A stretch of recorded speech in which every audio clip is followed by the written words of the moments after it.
Mga katrops, welcome back ulit sa aking channel, Sports React PH. At ngayon nga ay pag-uusapan natin ang balitang pagkatalong muli ng Dallas Mavericks laban sa Milwaukee Bucks.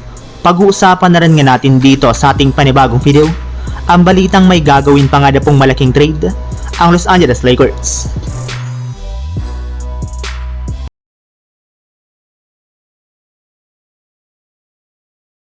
Hindi man lang nga po mga katrops nakapalag ang Dallas Mavericks sa kanilang game kanina laban sa Milwaukee Bucks matapos silang tambakan dito sa score na 137-107 since walong player lamang nga po nakapaglaro sa kanilang lineup sa pangunguna ni Klay Thompson na nagtala dito ng 28 points at si Naji Marshall na kumuha naman ng 22 points at 10 rebounds. At dahil nga po sa kanilang pagkatalong muli ay umabot na nga po sa 3 games ang kanilang kasalukuyang losing streak. At bumagsak na rin naman nga po sa 32 wins at 31 losses ang kanilang record sa standings bilang ika-10 seed sa Western Conference. Bukod rin nga po dyan ay 2.5 games na lang naman nga po ang lamang nila sa ika-11 seed na Phoenix Suns. Kaya kapag nagpatuloy pa nga po ang kanilang pagkatalo simula nang mawala si Kyrie Irving at ang hindi pa rin paglalaro dito ni Anthony Davis ay malaki na nga po ang posibilidad na hindi talaga sila makapasok sa playoffs. Hindi rin naman nga po nila pwedeng asahan si Klay Thompson since hindi rin naman nga po nito kayang pressure ng pagiging first option pagdating sa opensa dahil sa inconsistent nga po niyang shooting. Samantala, punta naman tayo sa ating sunod na pag-uusapan sa balitang may gagawin pa nga na pong malaking trade, ang Los Angeles Lakers.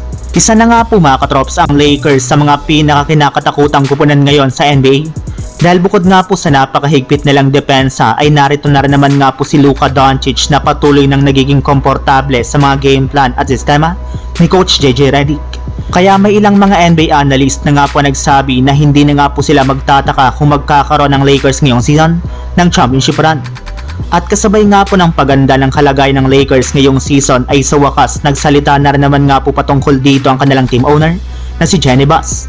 Ayon nga po sa naging pahayag nito sa kanyang interview, hindi nga po sila nagsisisi ngayon sa pagsakripisyo nila ng napakaraming assets para lamang makuha dito si Luka Doncic.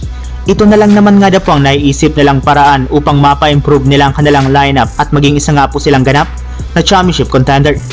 Kaya gagawin nga po nilang lahat ng kanilang makakaya upang manatili si Luka Doncic ng matagal sa kanilang kupunan. In fact, handa para naman nga po sila na gumawa ng trade sa darating na offseason para makakuha sila ng either bagong center kagaya ni Miles Turner o kung hindi naman isang bagong superstar kagaya ni Kevin Durant upang sa ganon ay manatili nga po ito sa kanilang kupunan. So yun lang mga katrops, ang handog kong story ngayong araw. Sana nag-enjoy kayo, please like and subscribe my YouTube channel, Sports React PH para sa iba pang story at update patungkol sa NBA. Kita-kits muli sa ating susunod na video.